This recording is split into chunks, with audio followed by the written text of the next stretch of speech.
Tensions erupted this morning after Home Secretary Yvette Cooper sparked outrage during her reflection on the 20th anniversary of the 7th of July bombings. In a piece published over the weekend, Cooper outlined the current threats facing Britain. While she acknowledged that Islamist extremist terrorism remains the greatest threat to national security, she immediately followed it by stating that extreme right-wing terrorism was also a major concern. Cooper wrote, "Communities across the nation were determined that hatred would not win. The work done at that time has endured and evolved. Islamist extremist terrorism remains the greatest threat, followed by extreme right-wing terrorism. But we also face threats from hostile states, serious organized crime, cyber criminals, and a rise in individuals radicalized online. But it wasn't the entire message that caused backlash. It was the timing. Her decision to include far-right extremism in the same breath as Islamist terror on the anniversary of Britain's deadliest terror attack,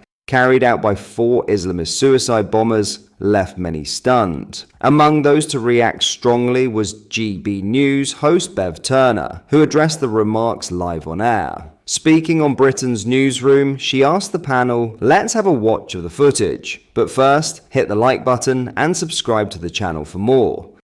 We are still under threat from Islamic terrorists and also the far right. That's not the day to combine those two in that statement, is it? I think it may have been better worded if she'd have said we need to be wary of all terrorism on our shores. I think I appreciate that. Is it a third of terrorist cases? 75%. No, I mean the far right stuff. 75% is definitely the caseworkload of the Islamic fundamentalism. I think it's around 30% that they get from the so-called far right. As a broad base, I think we need to be aware of all terrorism on our shores. People. I do tend to agree with you there, but at the same time, particularly when it comes to this event, and we've talked, the comments are off the back of that. Really, we know it wasn't far right people who committed the atrocity, and it's really this focus on the far right, this thing that doesn't really have a single ideology or a single group to look into. Doesn't sit well with Brits. We need to focus on really this big, overwhelming problem of radical Islamism in the country. And British people want to talk more openly about that. I mean, think of the other terrible terror attack was the Ariana Grande Exactly. concert in Manchester. 23 people died, many of them young kids. Islamist terror. Of course it was. And we know it was far-right killed Joe Cox, the Labour MP, shocking and appalling. But the other MP who was killed, David Amess, again, an Islamist terrorist. Exactly. And I think Jeremy Corbyn raised it the week after the terror attack during the general election campaign, or not long before. And actually, the survivor that was on with Eamon Nelly this morning said the same thing about Tony Blair. It also shows what can happen with foreign wars. Do you ever feel like the news is designed to confuse you? Take this headline, for example. A real good news. NATO Secretary General announces that alliance's cost target has been reached after 11 years. Sounds like a win, right? A financial milestone. But now look at this headline. The head of the European diplomacy said Russia has no chance against NATO if the alliance maintains its unity. Same story, completely different energy. One's about hitting a budget target, the other about military dominance and looming threats.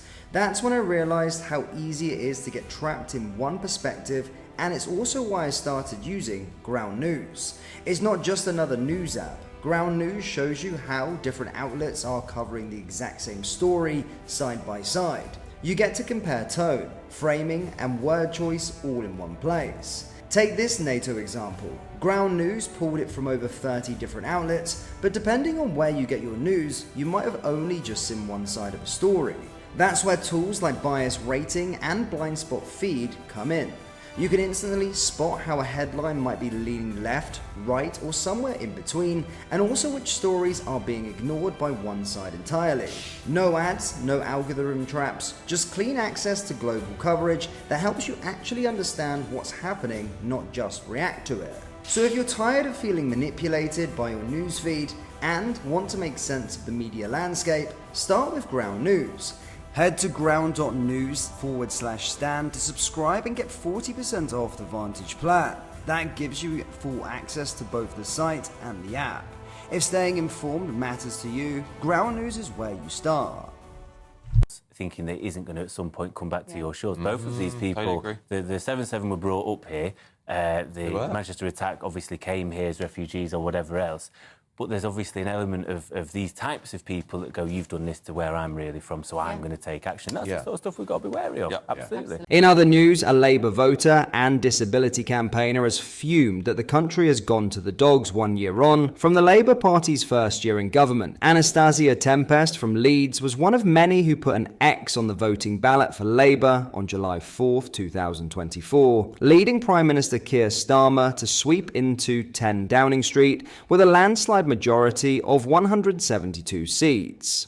Now, YouGov data shows the party's popularity has plummeted, with significant numbers of those who backed the party last year defecting to the Lib Dems, Reform UK and the Greens, alongside some who say they don't know who they would vote for in a future election. While reasons for leaving Labour may vary with immigration, the NHS and the cost of living in the top 3 most important issues facing the country for all main groups of defectors.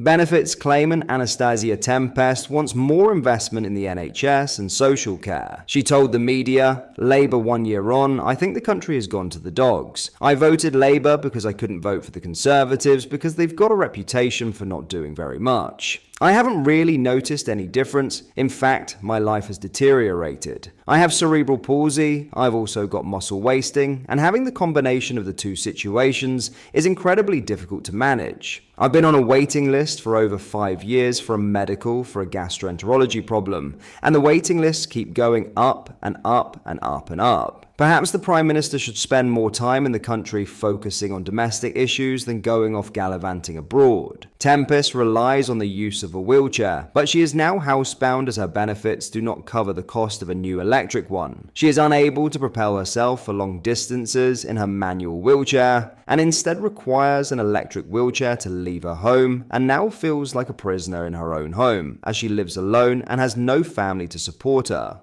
"The last wheelchair that I had was 3.5 years old, and I've had to try and raise some money for a new electric wheelchair because unfortunately what I receive is not sufficient by the time I've made my contribution to social care," she said. "I mean, I don't want this to sound tragic, but I've hardly got anything left as you can only cut back so far." When Labour voters were asked why they intended to vote for the party just before the election, the main reason by far was to get the Tories out, shown by research from Statista Research Department. In the election, Labour only increased their vote share by 1.6%, with the Conservative Party seeing their vote share decline by 19.9%. According to Statistica, as of June 2025, the net approval rating of the Labour government stood at -52%, one of the lowest approval ratings for the current government. As a comparison, the previous Conservative government's net approval rating was -56% just before the 2024 general election, with a low of -76% recorded in October 2022.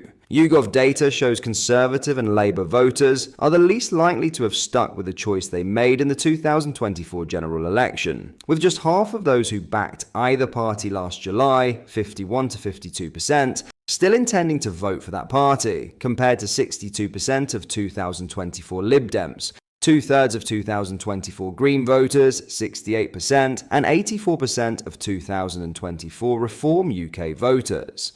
What are your thoughts on what we discussed in today's video? Let me know down in the comments section below. If you've not yet already, make sure you do drop a like on this video and subscribe to the channel for more British content. Thank you, take care, goodbye.